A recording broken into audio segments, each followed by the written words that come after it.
Hi, I'm Nancy Pride with Morgan Fitzgerald's and Merle Norman. It's getting hot, and we don't always have a good hair day every day, so what do? Well, one thing you can do is simply get a full wig. That gives you that good hair day every day. But then you say, but it is so hot. Well, another thing you can do is get a topper. So it could give you a good hair day. It also helps if you're in between seeing your hairdresser and maybe the roots are showing, or maybe you're having thinning hair. We've noticed a lot of ladies who've had COVID are now experiencing hair loss at the top of their head. So it depends on how much hair loss that you have. If it covers the whole crown, because these use pressure clips, which are simply clips that clip into the hair, you don't want to use a small topper. You want it to connect into the hair where there is more hair. There are two main factors that contribute to the price, or actually three. One is if it is hand knotted. That means a thread was used, a needle was used to tie the knots in each one of these hairs. And that gives great flexibility to the topper, but it makes it more expensive because it's taken more time. This one is actually a larger topper, but it has wefting, meaning a machine puts it into strips and then it is sewn together. So either of these will help the good hair look, and they come in so many different colors, from grays to browns to blondes. So what you need to do is to determine what kind of topper you would need for your head.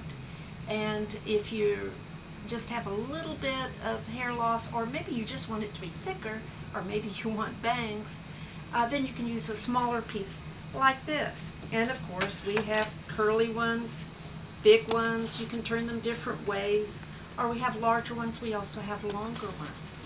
So once you determine which kind you're going to use, you need to try on different ones to see which look best for you.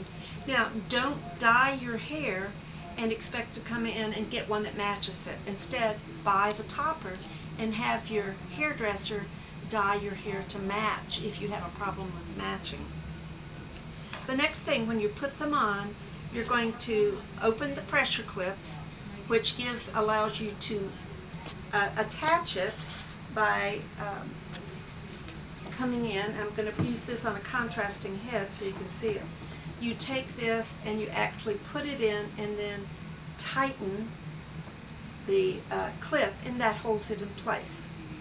So you have to position it. Now most of these will require some little tweaking. You take it to your hairdresser and ask her to him or her to trim it in to match your haircut. Now, I've been wearing a topper, so what I'm going to do now is to remove it for you. I'm going to start at the back. It has multiple hair clips, and I simply, oops, I have one left, remove it. Not as nice a hair look, but this is what it looks like underneath. I have taken this hairpiece, it was quite a bit longer, and I had my hairstylist trim it in, feather it in, so that when I put it on, it blends with my haircut. They're meant for that. So right now, all of these clips are open. If I were to store it, I want to press those closed so that it doesn't tangle up. But I will start to put it on. I will come up and I will put it up on the top of my hair, and I want to get it about to where my bangs are. I'm going to push it into my hair, press it down, that's called the pressure clip, and then I'm going to go to the next ones, one on either side to secure it, and then the one in the back. Now I really should kind of look and see if it looks right, but that's how a topper works. It's really pretty easy. Thanks for watching. I'm Nancy Pride with Morgan Fitzgerald's and Merle Norman.